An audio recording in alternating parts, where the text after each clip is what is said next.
Oke,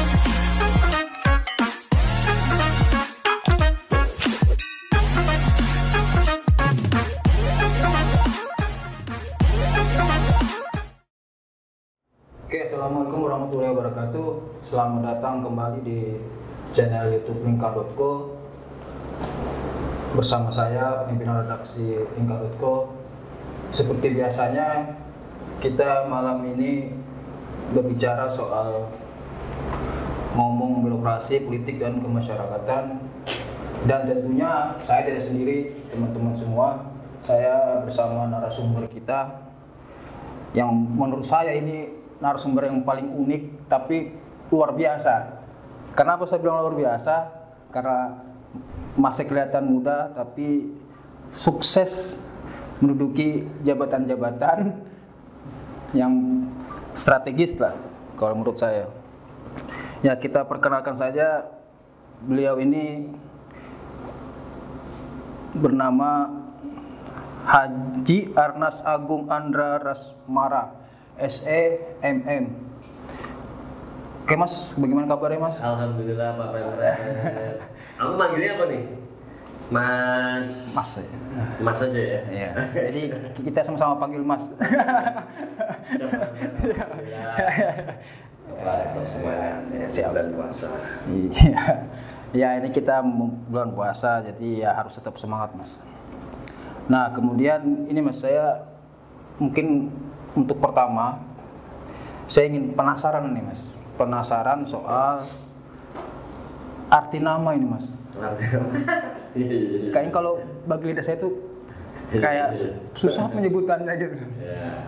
Jadi dulu tuh nama saya sebenarnya Agung Andra Rasmara. Andra Rasmara itu anonim dari nama ayah dan almarhum ibu saya. Tapi kalau orang Jawa dulu sering sakit-sakitan katanya, akhirnya ditambahi depannya Arnas. Ya, akhirnya ya Arnas Agung Andra Rasmara. Ini bagus Agung ya. Lebih keren kan ya. Oh, dulu pertamanya Agung, kemudian ditambah Arnas. Agung Andra Rasmara, terus akhirnya ditambah Arnas. Itu ceritanya. Ya. Tapi kalau pengertiannya tidak ada Mas, pengertian nama. Ada.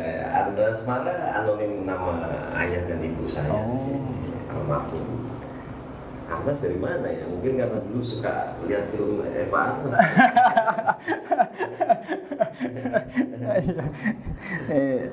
Oke Mas, karena yang menarik bagi saya ketika misalkan Mas Arnas menjadi narasumber ini, karena bagi saya mungkin untuk Kota Semarang, Mas Arnas ini kan sosok yang mungkin sudah dikenal terutama oleh masyarakat olahraga, masyarakat pengusaha, masyarakat yang termasuk juga masyarakat yang sedikit religius mungkin kan.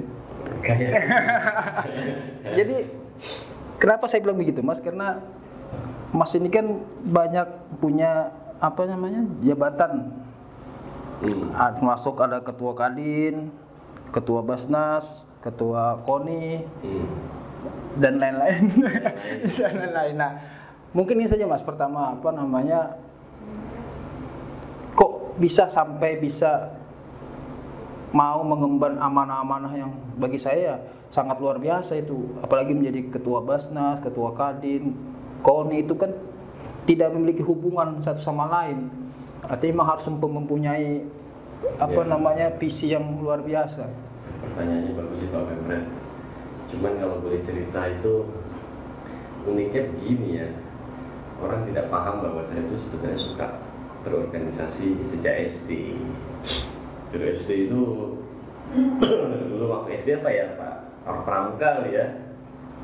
Pramuka, terus kemudian SMP ya OSIS, terus kemudian SMA, kuliah senat dan lain-lain. Jadi nggak tahu itu mungkin potensi yang saya punya, yang saya tidak menyadari bahwa itu nantinya saat saya besar itu bisa menjadi modal saya. Senang saja punya banyak teman. Otak saya itu kayak otak EO sebenarnya. Saya nggak tahu, suka aja menginovasi, mengkreativitaskan saat saya jadi pemimpin sejak SD gitu kan. Jadi kalau di Pramuka itu ada namanya apa ya, kelompok apa itu gimana caranya grup saya itu harus yang lebih keren, lebih oke gitu. Sejalan dengan waktu ya saya pikir ternyata hasilnya sangat luar biasa bagi diri saya. Pertama, sekarang saya lebih mudah bagaimana memahami karakter orang lain.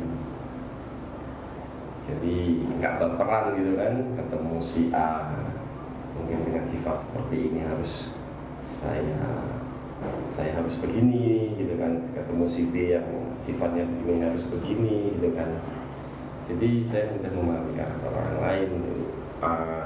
Konteks dalam berbisnis pun akhirnya itu menjadi modal saya.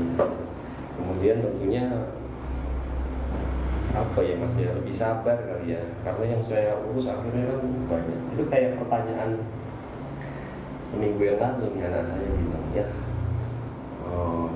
apa sih gunanya berorganisasi? Ya saya bilang, ya salah satunya belajar sabar, dan tentunya kamu lebih banyak bisa mempunyai teman. Karena bisa jadi temanmu yang sekarang biasa-biasa saja, 15 tahun lagi bisa jadi mereka jadi bos besar gitu kan. Jadi ini menurut saya potensi modal yang akhirnya saya punya. Karena mungkin saat kita nanti sudah di umur di atas 30 tahun kita bekerja itu kan tidak hanya dari sisi akademisi ya Mas ya, tapi ada sebuah soft skill yang kita punya juga, seni berkomunikasi. Dan alhamdulillah tanpa saya sadari itu menjadi potensi saya. Jadi sampai sekarang pun metodenya sebenarnya kita cukup jadi dirijen saja. Dirijen itu kan sebenarnya bagaimana menyatukan perkusi, menyatukan gitar, menyatukan orang yang megang bass, megang drum menjadi sebuah, mengorkestrai mereka akhirnya menjadi sebuah musik yang bagus. Ya kuncinya seperti itu. Dan alhamdulillah sama, konsepnya tetap sama, bagaimana organisasi yang saya pimpin ini harus lebih maju, lebih bagus, lebih bermanfaat, tidak hanya bagi anggotanya tapi bagi masyarakat. Itu sih Pak Pemret, dan itu nggak saya sadari loh. Mungkin orang berpikir wah ini berorganisasi bikin apa nih? Ya, dalam tanda kutip Mas ya. Wah, ya. Mengincar sesuatu ya. Gitu kan. Kenapa ya? Toh kita ini mengabdi diri kita sendiri kepada negara, masyarakat kan tidak harus masuk ke dalam sebuah lembaga politik. Menurut saya ya bisa dengan berbagai macam cara menjadi ketua RT-nya. Kalau RT-nya amanah dan tanggung jawab itu bisa menjadi bagian dari kita memberikan pengabdian kita kepada negara atau dalam ruang lingkup yang kecil. Caranya kan macam-macam. Ya kira-kira begitu Pak Firman. Jadi mungkin naluri saja Mas ya, naluri kepemimpinan itu memang ada di. Ya, iya, makanya kalau saya sering dipanggil narasumber gitu ya, anak-anak mahasiswa, anak-anak muda, organisasi, ya saya memang selalu mendorong mereka untuk berorganisasi. Nah, gini Mas. Tidak harus jadi ketua loh ya, jadi apa saja loh ya. Penting masuk ke sebuah organisasi. Ya. Nah, menurut Mas Arnas ini untuk generasi muda sekarang, ketika mereka masuk ke organisasi, apa sih yang harus mereka lakukan atau apa yang harus mereka buktikan itu sesuai dengan kapasitas mereka dalam sebuah organisasi? Kalau menurut saya konsistensi. Konsistensi anak muda itu kadang nggak konsisten gitu ya, maksudnya apa ya, mengerjakan sesuatu hal itu cepat bosen, cepat patah semangat, terus akhirnya mereka memilih A nggak cocok, pindah ke B, nggak cocok, pindah ke C. Saya jadi ingat anekdot bahwa Hitler itu hebat, itu karena dia konsisten jahat maksudnya. Siap. Kalau dia nggak konsisten jahat, dia nggak terkenal. Yang penting ada konsistensi. Tapi dalam konteks positif ya banyak lah. Pak kita lihat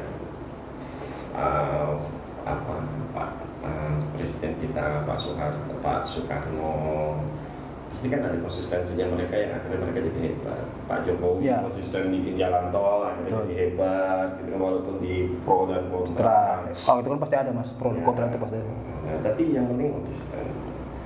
Apalagi kalau sudah masuknya ke ranah sebuah kerjaan, ya kalau nggak konsisten berat juga menurut saya. Kadang tuh kegagalan tuh pintu menuju keberhasilan.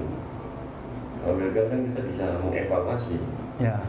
Apa nih kira-kira yang harus kita benahi gitu kan. Tapi kadang-kadang kan akhirnya nggak konsisten ya. Begitu gagal nggak temennya sana lebih hebat pindah. Sana gagal lagi pindah sih. Akhirnya nggak bisa nunggu nggak jadi apa-apa nih ya. Pak Pempret asli mana emang? Makassar ya? Makassar ya. Oh iya. Makassar, jadi kalau di sini baru 2 tahun. Dulu di Makassar. Aslinya Makassar. Makassar ya. Ya, insya Allah betah lah semua. Amin. Murah-murah, nggak macet. Kalau ketemu saya kayak mas pasti betah saya. Oh iya. Ya, jadi lanjut mas saya. Jadi apa namanya?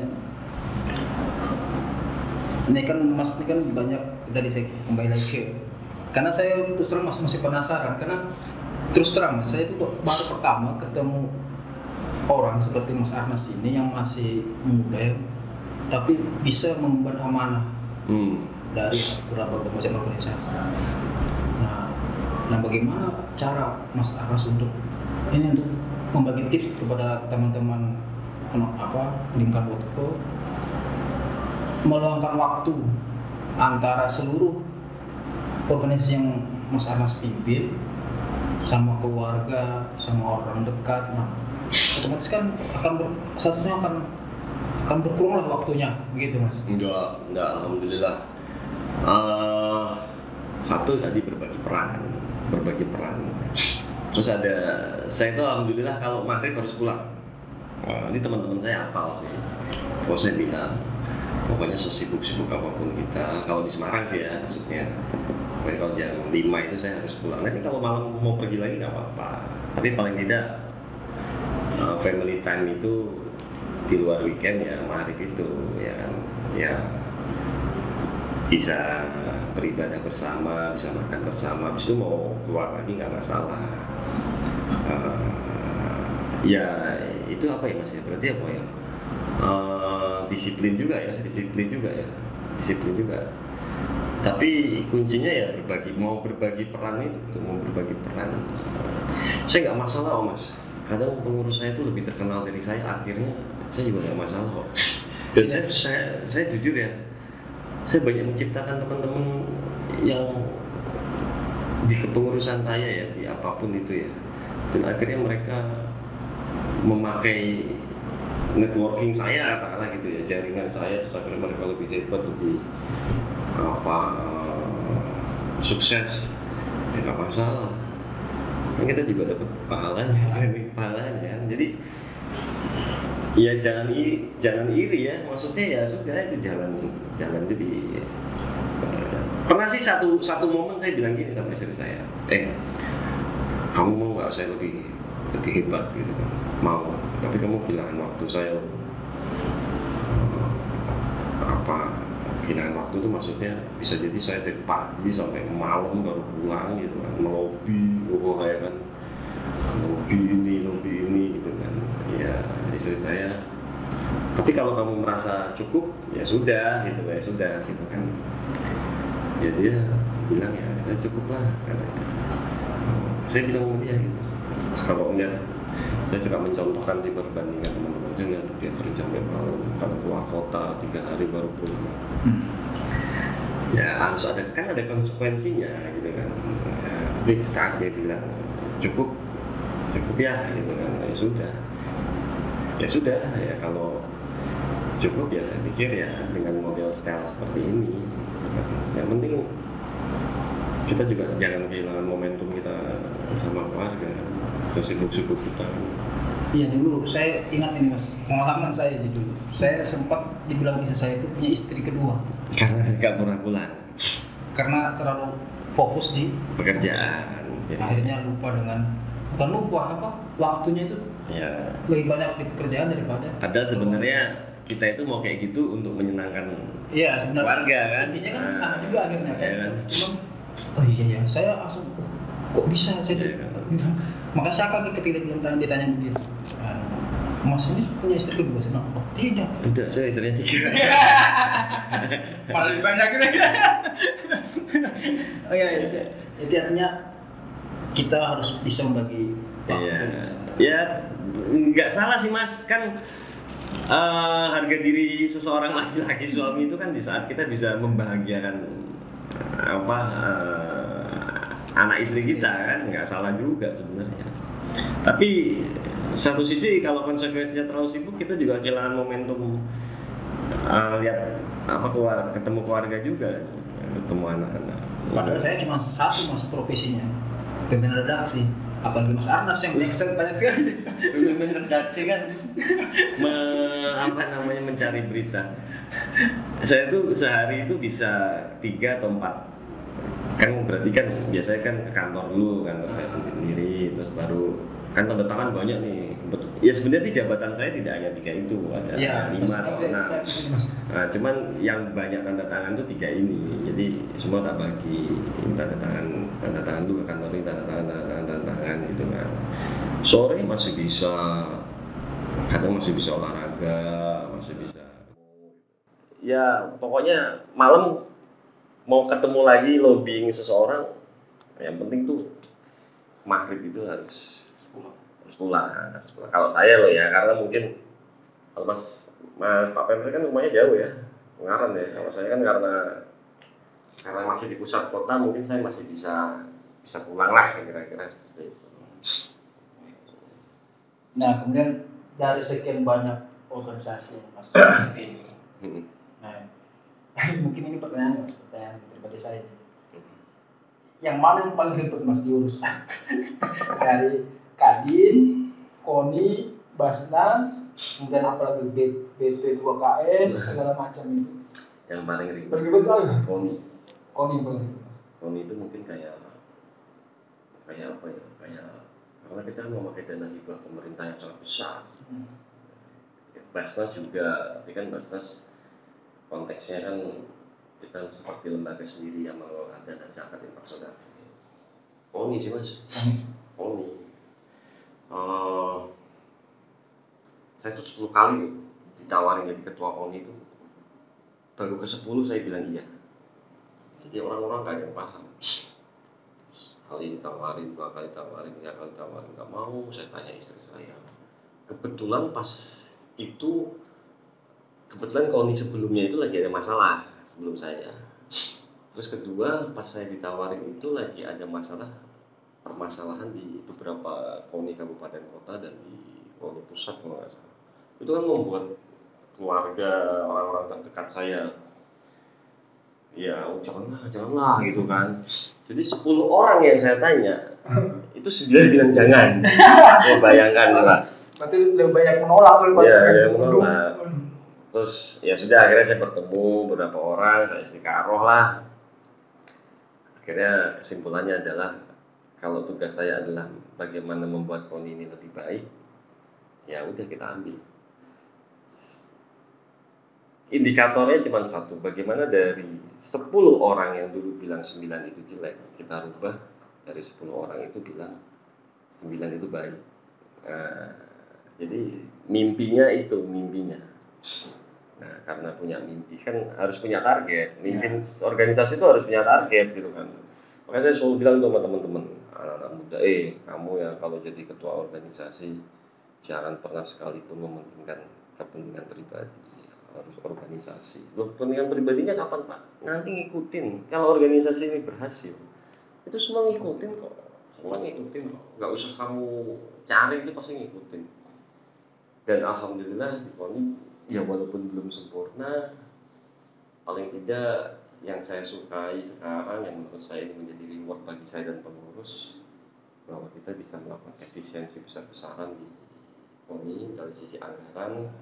Dan tentunya yang kedua adalah kita mungkin ya satu-satunya KONI se-Indonesia yang sudah ISO 9001. Ya, ini nggak bangga, karena nggak mudah mengisokan KONI 9001 dengan problematika manajemen administrasi yang sebelumnya masih konvensional, masih tidak efisien dan tapi alhamdulillah berhasil. Teman-teman semuanya akhirnya sevisi dan misi dengan kami bahwa di KONI ini pengabdian dan nggak nyari uang di organisasi ini. Nah, itu yang penting. Iya. Cari uang di organisasi. Iya. Bagaimana kita fokus untuk kesejahteraan atlet, untuk perkembangan kemajuan atlet dan kesejahteraan para pelatih. Karena infrastruktur dasar dari sebuah prestasi itu adalah profesionalisme. Bullshit Mas Pak Imran. Kalau kita ini bicara prestasi, tapi infrastruktur dasar organisasi. Kan saya itu kebetulan karena pengusaha ya, jadi saya memimpin itu seperti seorang pengusaha. Jadi saya anggap KONI itu kayak perusahaan saya gitu kan. Bagaimana saya mempunyai sebuah mimpi resort nih jadi bagus. Nah, infrastruktur dasarnya dibenahi ya profesionalisme itu dulu. Baru kita bicara prestasi. Berarti dari SDM dulu, sumber daya manusia, administrasi, keuangan, semuanya. Itu akhirnya nanti kan indikator-indikator itu kan nanti jatuhnya adalah masalah tertib administrasi dan efisiensi. Kalau kita efisien kan lebih banyak dana yang bisa kita alokasikan untuk cabang olahraga di bawah KONI, ya kan? Ya. Bisa kita kan atlet itu sebenarnya yang dibutuhkan tuh sarana kejuaraan, ya. Sarana kejuaraan dan itu semuanya basicnya infrastrukturnya profesionalisme. Ya alhamdulillah belum sempurna, tapi paling tidak kita sudah menjadi sebuah perintis organisasi yang sehat. Ya tetap harus istiqomah dan harus mempertahankan itu. Gitu sih Pak. Ya Basnas sama. Di Basnas itu memang apa namanya mungkin karena ya sama sih awalnya karena konvensional itu. Tapi sekarang mulai saya masukkan SDM anak muda. Kemarin saya alhamdulillah dapat penghargaan gitu kan. Transparansi administrasi keuangan berbasic online dan kita mendapat Simba itu dan kita mendapat apa namanya award se Indonesia. Dan Simba ini nggak gampang ya karena indikatornya banyak. Kan jadi bisa day by day untuk melaporkan keuangan setiap hari itu kan online ke Kemenak maupun ke Basnas Pusat itu kan harus tadi infrastrukturnya kan harus benar dulu, SDM-nya, orang operator Simbanya, keuangannya dan lain-lain. Ya alhamdulillah Mas, itu kan namanya berarti meninggalkan sebuah legacy yang baik. Ya tadi sudah kita bahas soal KONI, kemudian sedikit tadi soal Basnas. Nah Basnas ini kan ibaratnya kan pengumpulan dana umat ya Mas ya. Kalau tidak salah ya, kalau saya salah tolong dibenarkan. Pengumpulan dana umat. Nah bagaimana caranya Mas tersebut mengelola Basnas? Basnas itu lembaga pemerintah resmi, tapi non struktural, ya kan. Tugas Basnas itu sebenarnya yang utama adalah bagaimana kita mencatat portofolio potensi zakat. Sebenarnya bagus juga sih dengan mencatat portofolio itu berapa sih dana yang masuk dan siapa sih yang menerima, itu bagus supaya tidak terjadi menyerahkan dana hasil pengumpulan zakat infak sedekah itu kepada misalnya teroris misalnya atau apa, itu kita catat. Makanya tadi yang saya dapat Simba itu, di Simba itu kan ada itu pelaporan dari sisi pemasukan itu dari mana aja, pengeluarannya dari mana saja. Cuman memang Basnas itu tantangannya Pak Pemret adalah selama ini kan teman-teman Basnas itu masih tergantung dengan potensi zakat di kalangan ASN. Ya, ASN. Padahal di luar ASN itu potensinya masih besar. Sektor swasta, perusahaan, pekerja gitu kan. Apakah mereka tidak paham terhadap zakat? Mereka paham sekali dengan namanya zakat. Karena itu rukun Islam. Tapi mereka tidak bisa membedakan antara sedekah, infak dan zakat. Padahal yang penting itu kan zakatnya ini untuk 100%. Jadi ibaratnya begini, saya udah zakat kok, tiap kali ada orang minta saya kasih, misalnya gitu. Tapi kan niatnya kan berbeda. Soalnya kalau zakat itu ada niatnya. Tantangan kedua adalah bagaimana hasil zakat pengumpulan ini tidak hanya bersifat dalam pentasyarufannya itu penyalurannya itu bersifat konsumtif. Kalau saya mau nggak usah mikir ya, saya bikin aja sembako, saya kasih orang, selesai. Makanya kalau nyalek jadi dia. Berpikir apa nggak ibadah gitu ya, tinggal buat. Tapi kan nggak begitu, Mas. Konsep yang baik itu adalah bagaimana kita melakukan yang namanya pengentasan kemiskinan. Bagaimana hasil zakat ini bisa mengentaskan kemiskinan. Orang yang tidak bekerja kita latih, kita kasih modal. Kemudian yang awalnya dia minta mustahik gitu ya, jadi muzaki. Yang memberikan kan begitu harusnya. Itu menurut saya yang keren seperti itu. Jadi tantangannya dua nih, bagaimana mempunyai sebuah inovasi kreativitas dari sisi pengumpulan. Kedua, bagaimana mempunyai sisi inovasi kreativitas dalam hal penyaluran agar bersifat produktif. Ini kan tantangannya begitu. Makanya saya masukkan banyak anak-anak muda sekarang di Basnas Kota. Karena tentunya ya zaman sekarang pasti anak-anak muda itu lebih hebat dari sisi kreativitas dan inovasi. Bagaimana mengumpulkan sebanyak-banyaknya dan menyalurkan juga sebanyak-banyaknya.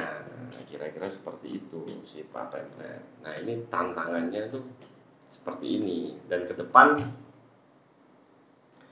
ya kalau saya kadang disuruh jadi narasumber dalam kegiatan, kan alhamdulillah ini Basnas sering didatangi ini dari Basnas luar kota. Jadi saya bilang seperti itu. Dan itu kita prosentase. Kalau persentasenya konsumtifnya lebih besar dari produktif, saya anggap bahwa gagal. Itu kita evaluasi tiap bulan. Minimal 50-50 lah. Bahwa ada untuk konsumtif dan juga untuk pentasarufan dalam konteks produktif. Jadi itu saya evaluasi terus. Nah mungkin ini saya tadi Mas bilang tadi Mas harus kita soal mengubah mustahik menjadi muzaki. Nah ini mungkin bisa menjadi rule Kota Semarang untuk mungkin bas di Indonesia ada yang nah bagaimana tuh Mas caranya atau mekanismenya mengubah orang yang tadinya mustahik bisa menjadi muzaki. Mungkin ada program-program tertentu yang dilaksanakan. Banyak sih sebenarnya, tapi memang nggak gampang. Jadi seperti misalnya di Basnas itu ada program rumah tidak layak huni. Rumahnya kita perbaiki jadi bagus, tapi dalamnya belum bagus karena nggak kerja. Terus gimana dia bayar listrik gitu kan? Ya. Itulah akhirnya kenapa kita harus melakukan pentasarufan produktif. Yang mungkin jangka pendeknya adalah bagaimana menjadikan mereka menjadi seorang pedagang gitu, pengusaha kecil gitu. Tapi kan ini nggak mudah Mas Pemret. Teori merubah jadi gini, entrepreneurship ini kan bukan profesi. Entrepreneurship itu kan mindset gitu kan. Mindset untuk kerja keras, mindset untuk optimis, untuk inovatif, kreatif, mempunyai sisi leadership itu kan mindset. Harusnya semua anak muda pun punya gitu kan. Di Jepang bisa berhasil karena dia mempunyai sebuah mindset entrepreneurship. Indonesia masih menganggap bahwa entrepreneurship sebuah pekerjaan. Padahal itu mindset. Nah itu kan merubah itu kan nggak mudah. Makanya kalau di Gunung Agung itu toko buku gitu ya, jualan cara mudah menjadi pengusaha, saya yakin bahwa itu buku bohong itu. Karena nggak semudah yang dipikirkan. Nah itu untungnya blessingnya itu saya jadi ketua kadin. Jadi saya bilang sama teman-teman, lu mau nggak ibadah apa? Nularin ilmunya pada ini para mustahik ini. Jadi saya suruh mereka untuk berzakat, tapi mereka juga mengajarkan gitu kan. Kadang saya juga bilang sama kalau mereka saya juga nggak punya target bahwa dari 30 orang misalnya atau 50 orang para mustahik ini kita bina terus bisa berhasil 50-nya, kita bisa dapat 50%-nya juga bagus kok mas menurut saya. Jadi ini butuh sebuah mentoring gitu ya, proses. Bisnis itu kan proses. Bisnis itu kan pengusaha itu bukan manajer, bukan karena alam, tapi by proses gitu kan. Makanya terus saya sempat membuat yang namanya laboratorium wirausaha. Nanti kawan-kawan tak aja Pak Pemret. Siap. Itu dari 2 sapi sekarang kita bisa mempunyai hampir 20 sapi. Hasil kotorannya sapi kita bikin biogas, kita bikin pupuk, ada kambing sekarang, terus ada perkebunan. Mereka belajar di situ. Terus apakah mereka harus menjadi pedagang sapi, pedagang kambing, pedagang buah-buahan? Enggak.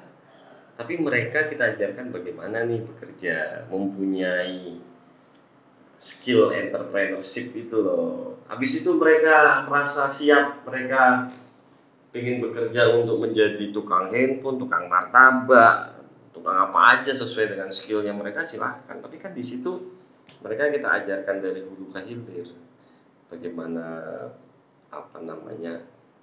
bicara tentang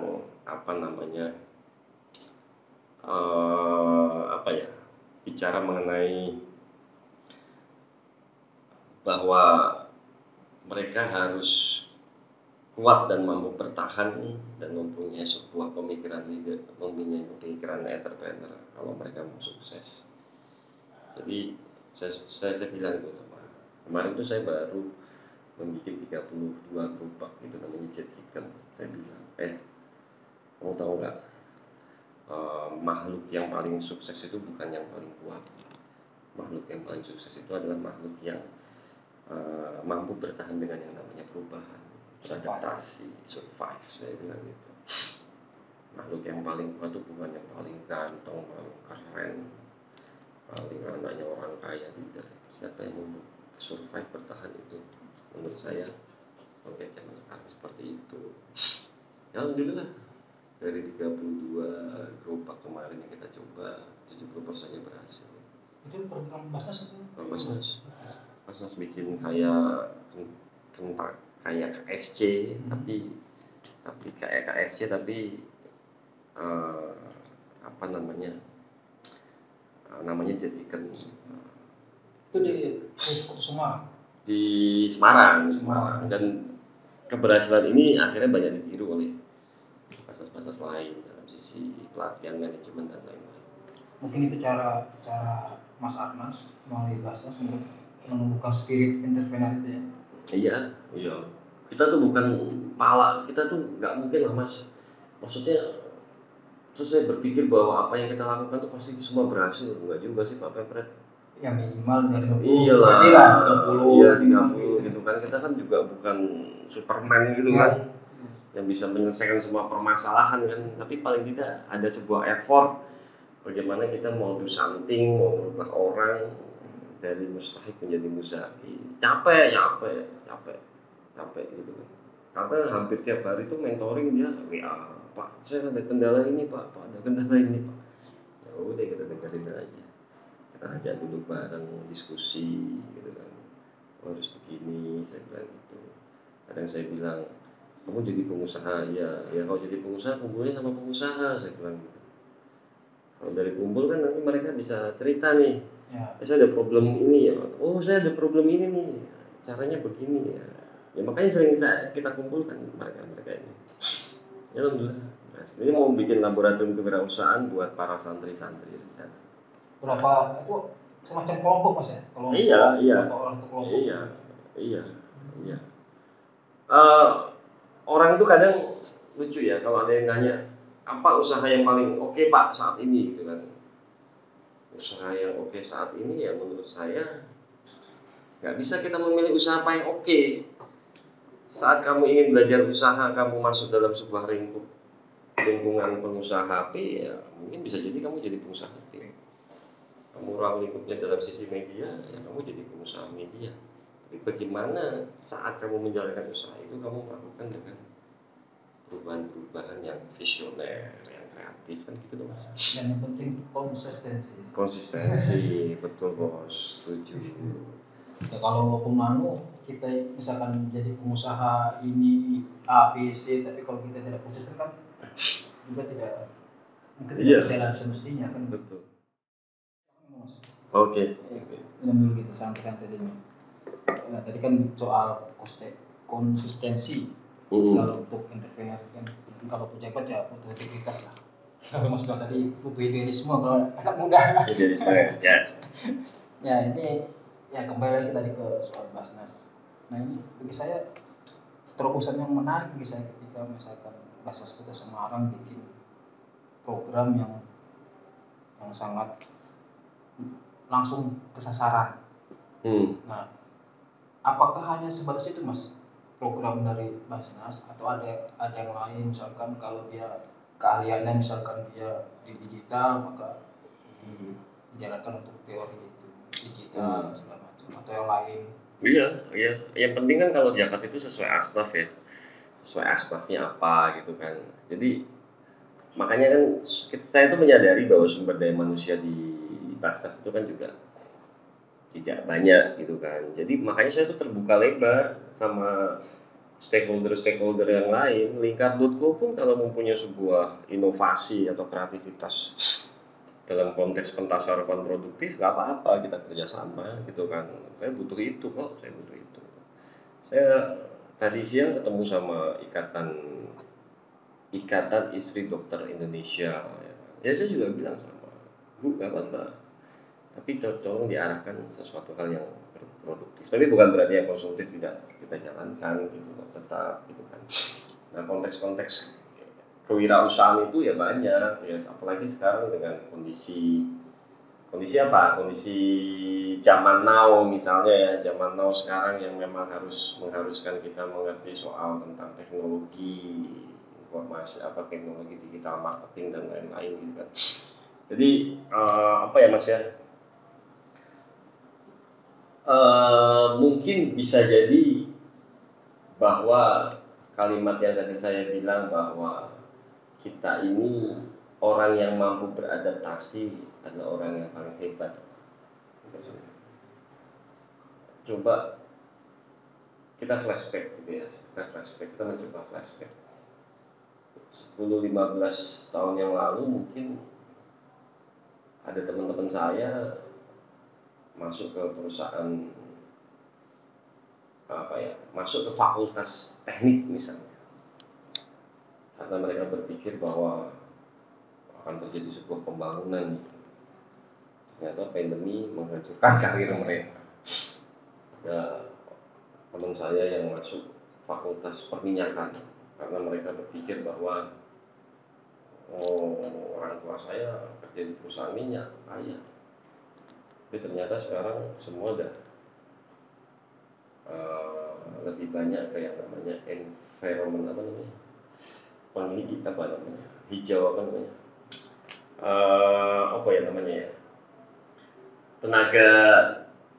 tenaga hijau maksudnya energi hijau gitu kan. Minyaknya dan mau habis nggak laku gitu kan. Saya ini dulu pengennya jadi bankers gitu kan. Saya ingat waktu tahun 97 gitu, 96 itu kayaknya kalau jadi masuk sekolah tinggi ilmu ekonomi, Universitas Fakultas Ekonomi pasti jadi bankers, minimal jadi tellers gitu. Sekarang sudah ada mobil banking, tellersnya nggak kepake gitu. Ya akhirnya banyak juga lulusan hebat yang ya ada yang jadi agen asuransi misalnya. Tapi which one masih bisa mau beradaptasi kerja gitu kan. Inilah kenapa kita memang dituntut untuk yang namanya cepat dengan yang namanya adaptasi gitu kan. Saya ini angkatan konvensional yang waktu terjadi era pandemi tahun 2020 itu mengalami sebuah gagap juga, Mas. Tapi akhirnya ya learning juga saya. Gak biasa pakai Zoom, tiba-tiba harus pakai Zoom. Yang tiba-tiba usaha saya yang tiba-tiba dulu bagus, tiba-tiba pandemi menjadi usaha pertama saya untuk growth gitu kan. Tapi kan kita harus survive gitu kan. Akhirnya nyari akal gitu kan. Ya itu di Basnas itu kita ajarkan mereka hal-hal seperti hal-hal seperti itulah kira-kira. Nantinya menjadi seorang entrepreneur yang adaptif lah. Yang adaptif ya kan, yang menjadi orang yang mempunyai mindset entrepreneur dan siap dengan yang namanya sebuah perubahan kira-kira seperti itu. Nah untuk mengubah itu bagaimana caranya? Mengubah mindset. Ya jegur kayak masukkan mereka ke itu tadi saya bilang itu laboratorium kewirausahaan saya itu. Kalau enggak ya butuh waktu 2 minggu diajak diskusi tentang mindset entrepreneur. Motivator itu penting juga tuh, motivasi. Kadang-kadang manggil teman saya yang from zero to hero, kira-kira yang bukan apa-apa menjadi siapa gitu kan. Jadi itu yang mereka butuhkan, itu yang mereka butuhkan, semangat. Tapi memang harus selalu di. Ya itu tantangannya. Intinya itu tantangannya pentasarufan produktif seperti itu. Produktif seperti itu. Ya kan tadi yang Mas Hans bilang kan, entrepreneur kan hanya mindset, bukan sebuah profesi. Nah, zaman sekarang kan anak muda menganggapnya entrepreneur itu ya sebuah profesi. Yeah. Nah itu kan mungkin kendalanya mungkin bagaimana sih cara mengubah itu kan? Tapi itu mungkin kultur negara ya. Negara kita kan zaman Belanda itu susahnya itu kan dijajah hanya sebagai pekerja kan, budak kan. Kerja Robi. Ini berubah kultur juga tuh, ya kan berubah kultur juga. Ya insya Allah kita juga, yang penting ikhtiarnya lah menurut saya. Makanya kemarin juga Pak Jokowi kan bilang janganlah kepikiran selalu menjadi PNS, yang menjadilah seorang entrepreneur. Ya. Apalagi kalau ada yang bilang begini, saya tidak punya kepastian dalam hidup saya tidak punya kepastian dalam karir. Memang hidup ini saya pikir memang penuh ketidakpastian. Sudah pada semangat ini ya. Bos, saya bilang gini kan, ketika ketemu sama teman saya, kenapa kok kamu keluar, kenapa dari pekerjaan itu? Habis saya nggak ada kepastian Pak dari karir saya. Saya bilang, memang setelah kamu keluar, kamu mendapatkan sebuah kepastian bahwa hidup ini penuh ketidakpastian. Saya bilang, bagus dapat uang. Ya, kita kan bekerja untuk dapat uang. Iya. Ya mungkin dia ngelihat, wah karyanya berat nih, nggak temennya enak, pindah belum tentu. Pindah enak. Nah, oke Mas, tadi kita bicara soal Basnas dengan Boni, sekarang Kadin Mas. Siap. Bagaimana prospek para pengusaha? Kadin ini kan yang membawahi para pengusaha Mas ya. Kadin itu kayak wali kotanya pengusaha lah. Ya, jadi, nah pasca pandemi ini bagaimana memulihkannya minimal ya pengusaha-pengusaha misalnya kayak termasuk kafe itu Mas ya, kafe-kafe termasuk semua asosiasi semuanya kayak HRI itu termasuk dalam lingkup di bawah Kadin atau? Iya, di bawah Kadin semua. Nah itu bagaimana Mas? Ya kan dulu kan kita tahu kan waktu pandemi kan memang acur-acuran itu. Iya. Apa segala macam. Ya gimana ya, tahun 2020 tuh kita tidak hanya mengalami yang namanya satu disruption gitu ya, perubahan gitu kan. Coba bayangkan tahun 2020 saya ingat tuh 2018-19 tuh baru kita bicara tentang disruption era teknologi gitu kan. Wah, anak saya itu cerita, ya ngerti nggak tentang teknologi 4.0? Apaan lu, gue nggak ngerti. Ini loh ya, wah cerita dia salah satunya kalau apa di bioskop itu nggak ngantri lagi ya. Sekarang apa bisa pakai itu mobil, wah, kayak gitu. Kita kan nggak paham kita gitu kan, macam-macam lah. Terus dan lain-lain. Begitu belum selesai bicara tentang disruption tentang teknologi, dihadapkan yang namanya era endemi. Coba bayangin kita menghadapi dual disruption, dua hal yang kita tidak pernah membayangkan. Yang lagi-lagi kata kuncinya adalah beradaptasi sih. Tapi sebenarnya bagusnya adalah ini sebenarnya eranya para pengusaha level menengah ke bawah. Jadi pandemi itu sebenarnya ada sebuah shifting, ada sebuah perubahan dari shifting ekonomi menengah ke atas menjadi shifting ekonomi menengah ke bawah. Nah, contohnya begini Pak Pemret. Dulu sama-sama punya uang 100.000. Jadi begini, pandemi itu mengajarkan kita untuk saving, untuk menabung. Ya, kalau dulu saya punya uang sedikit, investasi, beli rumah, beli tanah, pokoknya investasi terus. Ternyata waktu pandemi itu investasi nggak bisa dijual, kita butuh uang cash. Jadi sekarang yang kita lakukan adalah saya lebih banyak kalau punya uang, saya cicil dikit-dikit untuk saving. Efeknya adalah sama-sama nih punya uang 100.000, tapi mungkin dulu 100.000 itu kita habiskan dalam waktu 3 hari. Ya kan? Oh, makan ini. Sekarang sama punya uang 100.000, tapi bagaimana 100.000 sebisa mungkin kita habiskan dalam waktu seminggu misalnya. Sehingga yang biasa makan di restoran mewah, ya kita mencoba untuk makan di restoran menengah ke bawah, gitu kan. Itu namanya shifting dari ekonomi menengah ke bawah. Nah, siapa yang siapa yang diuntungkan dalam hal ini? Sebenarnya industri UMKM. Kalau mereka mau beradaptasi, mereka mau membaca peluang, kan begitu.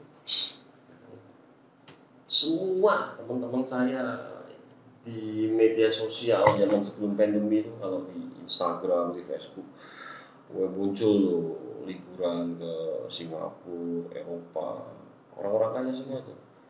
Tapi begitu pandemi, Instagramnya jadi itu PO order online, bantu suaminya PO order bubur ayam gitu. Wah, akhirnya nih istri-istri yang nggak pernah masak akhirnya ikut masak dulu bantu suaminya.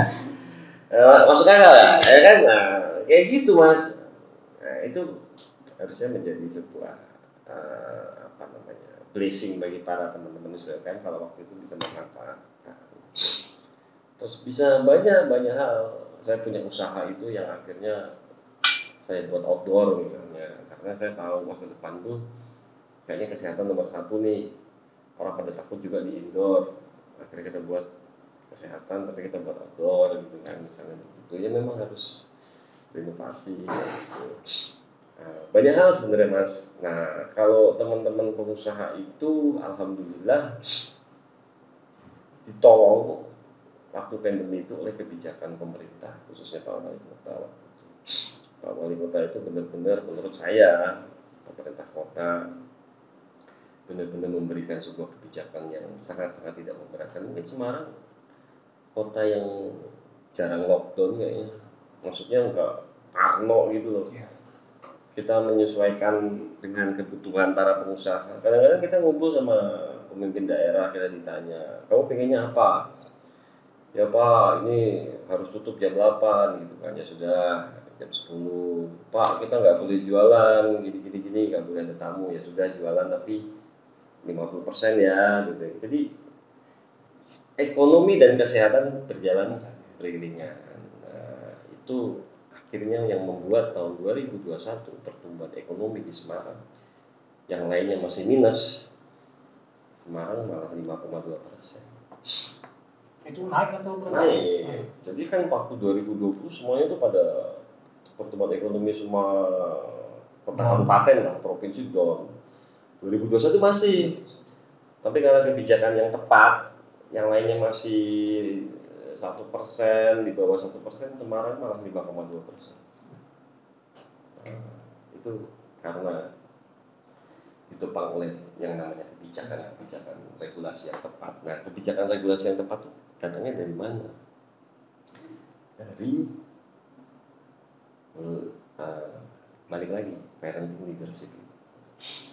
Ya kan, untuk kalian mengerti, ini pengennya apa sih, kamu pengennya apa sih, yang bagus bagaimana sih, ditampung semua, dia diakumulasi, dicari yang tepat, tanpa harus melanggar aturan atau gimana, jadi pas, kan enak jadi pemimpin kayak gitu. Ya.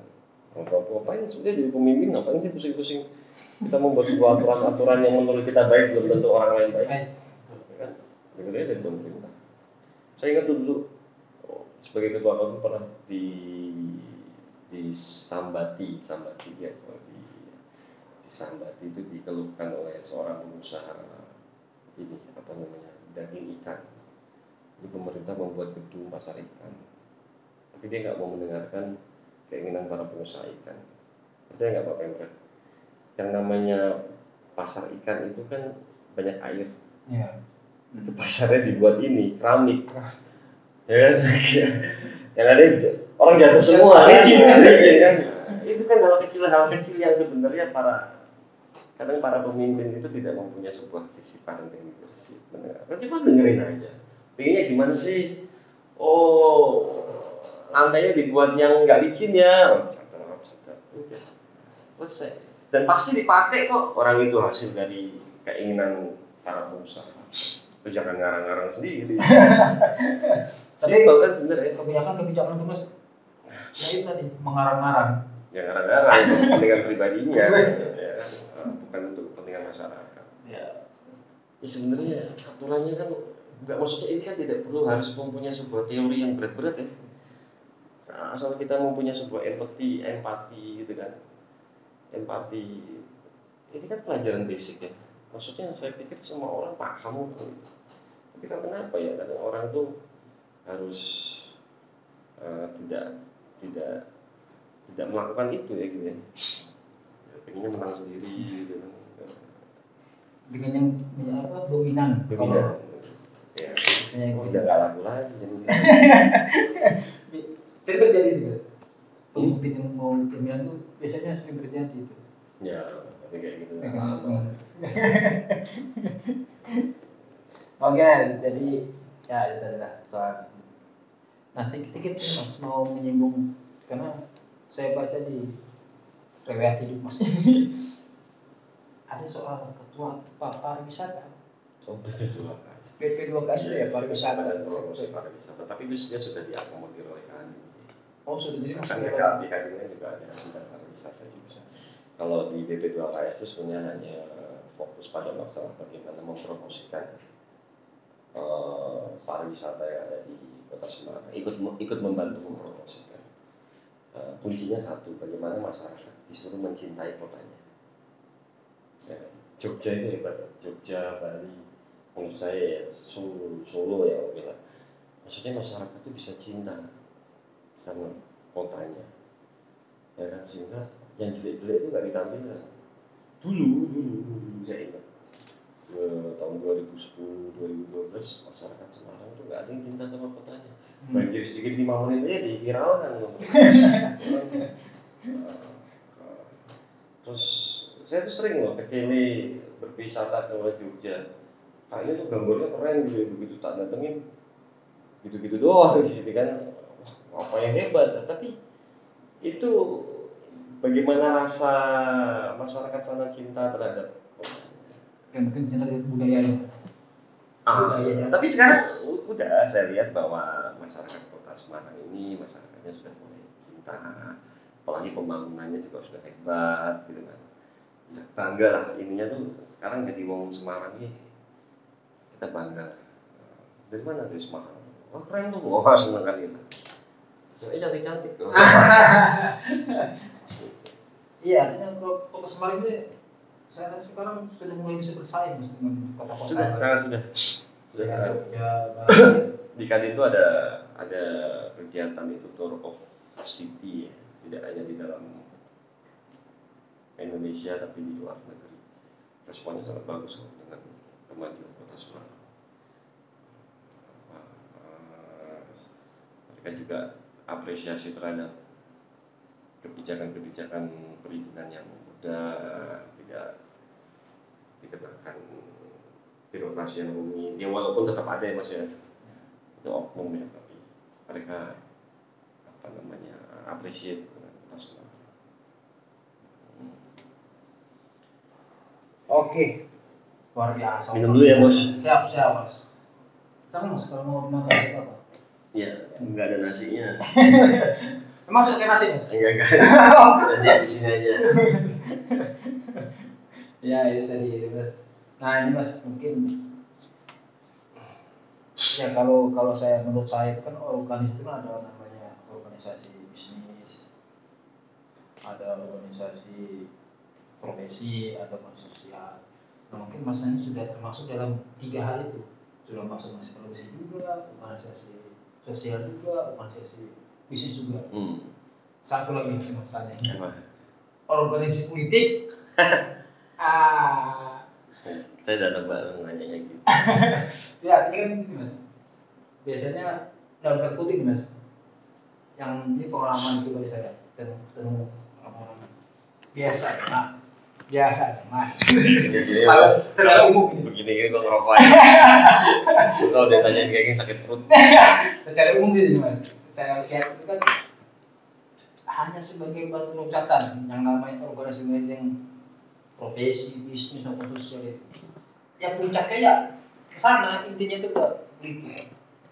Puncak dari seorang organisatoris itu berpolitik.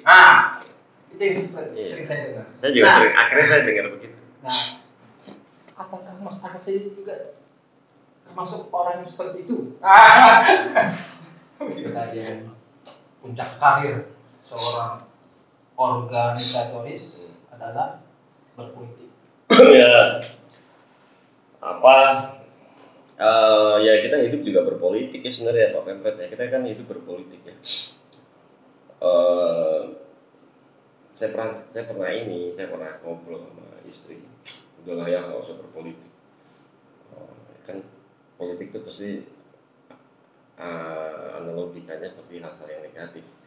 Saya bilang sama istri, Mah, ya kalau semua orang yang baik-baik gak masuk politik, bagaimana sih bilang gitu kan? Harus mendorong juga orang yang baik untuk yang punya idealisme, integritas untuk masuk politik. Cuman yang menjadi permasalahan tuh sekarang politik itu menurut saya jadi sesuatu hal yang dunia yang baru bagi saya. Saya tuh masuk ke politik karena mungkin perilakunya saya itu kan everybody happy gitu kan, padahal di politik tuh nggak bisa begitu kan. Jadi saat kita nanti memutuskan untuk masuk ke politik ya harus punya kemantapan hati, dukungan dari keluarga, ya doa juga gitu kan. Tapi kalau ditanya Mas Aras pingin saja, pingin Mas. Ya kayaknya kan saat ini kan. Ya pingin saja. Tapi untuk menjadi apa, saya belum tahu gitu kan. Karena kan di politik ini kan besar juga ranahnya, tidak hanya sekedar perspektifnya kepala daerah, bisa jadi dewan, anggota dewan, jadi struktur partai. Nah itu kalau itu kan momentum Bos, momentumnya gimana gitu kan, sama doanya gimana. Nah kalau bismillah.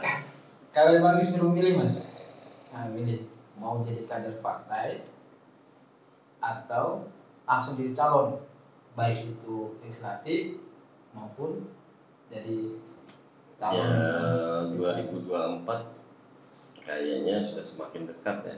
Ya pilihannya cuma 2, masuk struktur partai. Kalau saya memilih nih, masuk struktur partai atau ya mencoba mencari petunjuk kalau misalnya ada momentum untuk menjadi eksekutif gitu kan. Tapi konteksnya tidak ambisius loh Mas. Konteksnya tidak ambisius. Ya perjalanan hidup saya soalnya tidak dipenuhi oleh ambisius soalnya. mengalir perjalanan hidup saya itu sampai detik ini tidak pernah dipenuhi dengan sesuatu hal yang ambisius, itu tidak pernah. Jadi kalau bicara politik pun bukan dalam konteks bahwa saya juga ambisius, tidak gitu kan. Yang penting saat ini adalah berbuat yang terbaik. Kan tadi saya sudah bilang, berbuat saja yang terbaik, amanah, tanggung jawab atau atas apa yang diberikan tanggung jawab terhadap kita. Nanti pasti yang lainnya mengikuti gitu kan. Masyarakat sudah mulai pintar kok menurut saya. Mau di poles seperti apa, saya pikir masyarakat sudah cerdas kok. Tinggal momentumnya. Salah satunya dengan istiqamah. Jadi momentumnya ini Mas eksekutif atau legislatif ini? Momentumnya saat ini kalau ya respon dari masyarakat dulu. Ya nggak mungkin lah Mas, kita sekarang berambisius, kita memilih tapi masyarakat tidak menginginkan kita. Apa juga Mas, gitu kan, apa juga. Tapi kalau bicara legislatif kayaknya nggak mungkin ya, waktu sudah semakin dekat. Tapi paling tidak, misalnya saya opsinya minimal masuk ke sebuah struktur partai, paling tidak saya ide-ide saya, gagasan-gagasan saya, pengalaman-pengalaman saya di organisasi ini bisa saya tuangkan membantu para kan masalahnya yang membuat sebuah kebijakan itu kan partai politik ya, kita paling memberikan masukan-masukan itu gitu kan. Nah, kalau yang tadi yang eksekutif tadi ya kita lihat momentum, tapi pokoknya satu, nggak ambisius pokoknya. Saya cukup happy kok dengan saat ini gitu kan, cukup happy, kenal Mas Pemret gitu kan, terus olahraga bareng, ya lah ya. Ya artinya kenapa sih Mas? Karena nama Mas Arsyad kan masuk dalam survei juga. Ya. Masuk dalam survei, salah satu kandidat lah yang digadang-gadang mau maju di. Keren-keren, wah, analisanya keren-keren. Terus akan berpasangan dengan ini, kapan gue statement, gue bilang gitu ya, udahlah nggak masalah, yang penting dijauhkan dari segala fitnah, gitu aja lah intinya. Tapi ya biarkan orang berasumsi nggak apa-apa. Tapi saya do the best, ininya do the best lah. Pokoknya saya bilang, saya tuh kalau ngomong sama teman-teman keluarga gitu, jangan pernah merasa jumawa ya kalau ada yang bilang, wah Mas Arnos cocok nih, wah gitu kan, itu bahaya tuh. Kalau dalam agama bahaya itu, itu antara menjerumuskan. Ya cuman bilang amin. Tapi kadang susah juga loh Pak Pemret. Misalnya ada yang ketemu saya nih, terus mendoakan saya, menyuruh saya bingung nih jawabnya nih. Saya bilang, oh enggak, saya dimarahin. Enggak boleh gitu, harus diamini. Oke, sudah. Saya amini, dikira serius. Terus gimana Pak Pemret? Gue harus jawab apa? Gitu kan, diamini dibilangnya serius, ambisius, nggak dijawab dimarahin. Nggak boleh, itu doa terbaik. Oh iya, oke. Nanti aminnya dalam hati aja. Gitu. Berarti itu masih sudah ada itu suara dari bawah untuk Mas Anas maju, kan begitu Mas? Iya. Kalau toh nanti misalkan Mas Anas menolak kan bahasanya kan ya apa namanya? Ya tidak mendengarkan suara bawah ini Mas. Oh iya. Tapi kan kita hidup itu kita kan hidup tuh kalau dalam sisi agama itu kan ada yang namanya minta petunjuk Allah yang terbaik. Dari sisi hablum minanasnya, saya kan punya senior nih guru-guru saya. Pasti mereka akan menjadi bahan pertimbangan saya juga untuk mengambil sebuah keputusan. Ini keputusan yang nggak mudah loh Mas. Karena apa? Karena kita ini dalam dunia pengusaha, dalam dunia pengusaha yang misalnya pun ada konflik, tapi konflik itu tidak terlalu signifikan untuk saling memfitnah, kan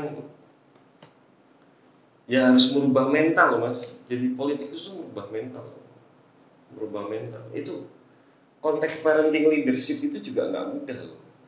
Waktu saya cerita ya, saat pemimpin daerah menerapkan sebuah parenting leadership dan dia membuka sebuah keran informasi seluas-luasnya, seterbuka-terbukanya, bagaimana masyarakat akhirnya diberikan jalan untuk mengadu ke mereka melalui jalur secara offline maupun online. Itu nggak mudah juga loh, capek loh mas, capek loh.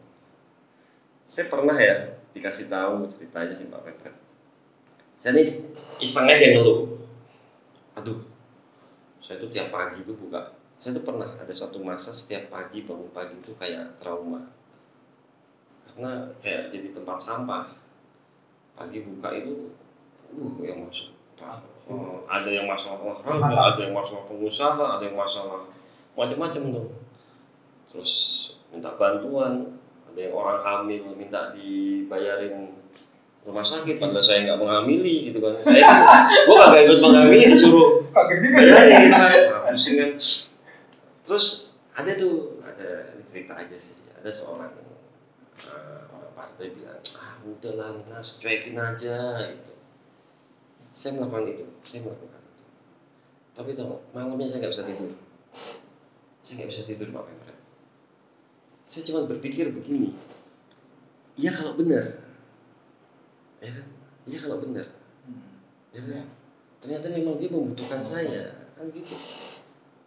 Jadi ini saya pikir, mental lu belum bisa mental ya mereka itu ya. Jadi mereka itu ngajarin saya, udah cuekin aja, nggak usah dijawab katanya. Itu juga belum tentu bener kok katanya. Tak lakuin Pak Pemret. Tapi habis itu nggak bisa tidur malah. Jadi kepikiran. Iya kalau benar. Kalau benar ada objektif ya, mungkin merasa dosa juga gitu. Akhirnya ya sudah, saya ngambil kesimpulan, ya udah deh gitu, mau bohong kayak mau apa kayak tak bantu lah, semampu saya saya bantu. Toh yang dosa juga mereka kalau berbohong. Ya, itu kan berarti apa? Mental saya ini harus terasa dulu nih masalah-masalah kayak gitu tuh. Tapi kayaknya ya maksudnya harus kayak gitu sih jadi politik gitu kan. Apa ya, pinter apa sih? Jawa nih ya, pinter ngendo, pinter apa ya, pinter ngeles gitu. Nah ilmu itu tuh harus tak pelajari dulu. Ada nggak di sini nih ya? Kayak gitu gue ajarin dong. Ya kalau kayak itu kan politik itu kan hanya membaca realita kehidupan. Tapi saya banyak kok lihat para politikus yang bagus, yang keren juga bagus. Kemarin lihat sih itu tuh Andrian Napitupulu, wah keren banget loh ya. Dia bisa mengakui bahwa dia juga salah loh. Saya yang salah nih, nggak hanya para pejabat-pejabat, tapi saya salah karena saya di DPR tidak bisa menghentikan sebuah kebijakan yang itu merugikan masyarakat. Wah keren banget. Tapi hanya segelintir orang. Iya, dan biasanya kayak gitu. Ya susah juga ya. Tapi ternyata banyak juga kok tikus yang lain. Ya semoga aja pengennya sih kayak gitu. Ya itulah falsafah Jawa, ngomong-ngomong tapi aja ngomong.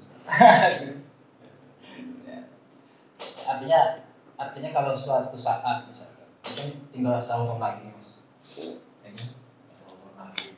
Sekarang kata orang sudah masuk ke politik. Mungkin sekarang orang bicara soal pilpres. Nah, untuk pilkada kan mungkin setelah pilpres. Pileg, pilpres, pilkada. Ya. Jadi orang sekarang mungkin lebih banyak bicara soal pilpres. Nah, itu suatu saat misalkan Mas Anas sudah ada yang datang mengajak. Ya kalau itu jawabannya sederhana. Kalau petunjuknya Allah memang terang, keluarga mendukung, senior mendukung, ya kita ambil tantangan itu. Tapi kan harus melewati 3 lapis dulu nih. Gusti Allah, keluarga, senior itu maksudnya mentor saya. Lalu 3 lapis tuh. Kalau mereka semuanya oke. Kalau Nggak oke ya main bola aja kita. Siap. Iya, jadi rakyat juga oke kok. Ya itulah mas, kan hanya ya, omongan warung kopi lah kan begitu. Iya. Ya, kita mendengarkan Warung kopi tapi membuat sakit perut. bukan sakit kepala mas ya. Sakit perut. Kok sakit perut ya kalau diomongin. Nah untuk kota Semarang sendiri mas, apa sih yang harus dibenahi di kota Semarang ini? Kota Semarang Dari sisi mana yang harus dibenahi misalkan? Oh, ya kalau indikatornya 10 tahun yang lalu ya saya pikir semakin baik ya, tapi kalau dari sisi saya ini kan penyuka olahraga ya, saya sih ingin ada sebuah sport center sih. Sebuah sport center. Semarang ini kota besar tapi tidak ada sport center. Terus ruang publik semakin diperbanyak, tidak hanya mengandalkan simpang 5, harus berpikir. Jadi ada kalimat ini, are you ready for the future? Jadi are you ready for the future itu masyarakat, pemimpin daerah semua itu harus berpikir 5 tahun kemudian. Misalnya jangan sampai macet dulu baru dibuat transportasinya gitu. Ya sekarang sih sudah baik. Kalau Pak Pemret kan orang Makassar ya. Sekarang itu kalau lihat ke sampai desa-desa, di sini nggak ada desa ya, kelurahan apa itu udah jalannya udah mulus-mulus semua, infrastrukturnya udah baik. Tinggal ya kalau kita bicara bahwa Semarang ini menjadi kota pariwisata, ya bagaimana pariwisatanya dibuat semakin baik, semakin hebat. Walaupun harus ada yang namanya redefinisi wilayah. Kan redefinisi wilayah itu juga penting. Terus jangan, karena masing-masing sektor ini kan pasti menimbulkan problematika. Oke, kita dulu Pak Hendi dan Bu Ita bicara tentang bagaimana menjadikan kota Semarang itu menjadi kota pariwisata. Itu kan pariwisata juga membuat kemacetan, membuat sampah semakin banyak dan lain-lain. Sampai seberapa sih gitu loh? Oh, sekelas Bandung, sekelas Jogja, akhirnya orang juga malas juga berwisata ke sana gitu kan. Saya ini kalau udah weekend hari libur suruh liburan ke Bandung, Jogja malas juga kan gitu. Makanya Semarang udah mulai masuk. Makanya harus ada sebuah redefinisi wilayah juga. Kedepannya apa? Menjadikan Semarang menjadi kota apa? Kota kampus kek? Kota apa kek gitu kan? Ya, kalau maksud saya gini lah, definisi wilayah itu kalau ini sudah cukup gitu kan. Nah, berpikir yang lain gitu kan, melebarkan diferensiasi yang lain gitu loh, diferensiasi yang lain. Ya itu menurut saya. Kan ada satu sisi manusia juga, orang juga peak juga. Itu sih mas. Ya. Itu butuh inovasi, kreativitas lagi, butuh mindset entrepreneur juga. Itu sih bos. Siap. Oke. Tadi mas kita sudah banyak berbincang soal segala hal. Ya, semoga puas ya. Semoga pasti terpuaskan. Saya itu kan alat pemuas. Siap. Nah, mungkin ini mas, saya mau tanya sedikit mas, mungkin dari seluruh apa ya saya jabatan ya kalau ya, yang mana yang mas pilih, artinya yang paling mas ini sudah di pesan saya di sini misalnya. Ya Kadin pasti. Karena basicnya pengusaha gitu kan. Karena basicnya pengusaha, tapi bukan berarti saya juga tidak suka di Basnas. Kalau di Basnas itu ada ibadahnya, ada kerjanya, gitu kan. Ya semakin melihat sesuatu hal yang ternyata ya kita hanya harus banyak bersyukur lah. Ternyata banyak juga ya yang hidupnya lebih jauh dari kita. Ya itu sih dua itu. Kalau di KONI itu kan hanya masalah pengabdian menurut saya. dan membenahi manajemen. Tapi infrastrukturnya sudah kita buat. Rancangan undang-undang apa namanya SOP dan lain-lain juga sudah saya buat, saya sudah ada bukunya tuh. Jadi insya Allah nanti penerus saya tuh kalau tinggal menjalankan aja dah, insya Allah baik. Ya itu. Tapi kalau di pengusaha, di Basnas kan harus terus berinovasi, terus. Dan dari semua itu kembali lagi ke politik. Nah, kalau misalkan kan kalau disuruh pilih lagi nih mas, tetap menjadi ketua di organisasi yang mas jabat sekarang atau bergeser ke politik? Kalau saat ini ya tadi ya, mungkin sebagai seorang organisatoris pasti saya hasil tertinggi dari seorang organisatoris adalah berpolitik gitu ya. Tapi ya sekali lagi mas, bahwa kalau itu semua memang dikehendaki, semuanya memang sudah jalan takdir dan lain-lain, ya kita nggak bisa menafikan itu. Hanya masalah bahwa bagaimana konteks kepemimpinan kita itu kan sebenarnya gini,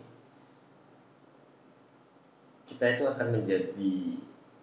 itu akan dilihat sebagai pemimpin yang baik di saat potensi kepemimpinan kita itu akan terasa kehadirannya.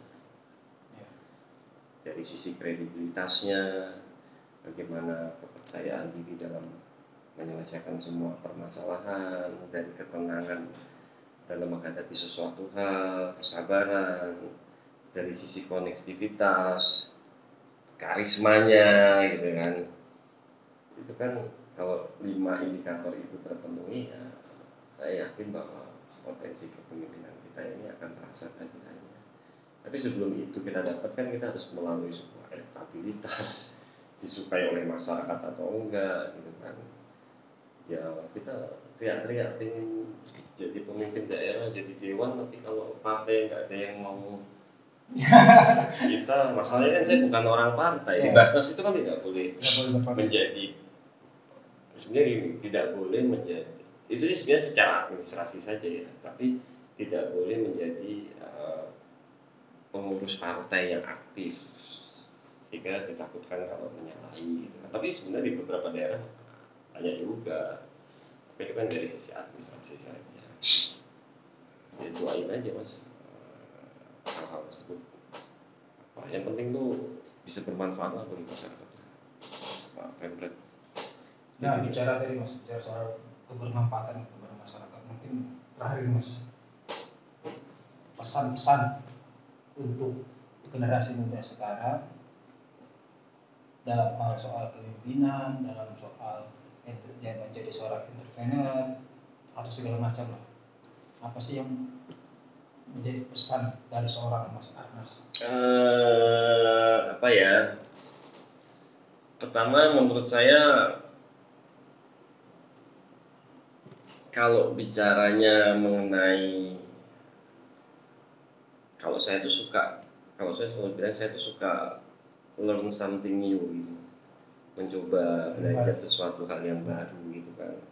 Terus bagaimana menciptakan diferensiasi. Makanya kan saya selalu bilang, orang tuh selalu bilang ke saya gini, kamu EO ya, selalu bilang gitu ke saya. Padahal saya bukan EO, tapi saya cuma senang aja sesuatu hal yang baru. Increase your differentiation tuh maksudnya menciptakan sesuatu yang baru gitu kan. Jadi kuncinya sebenarnya bagaimana kita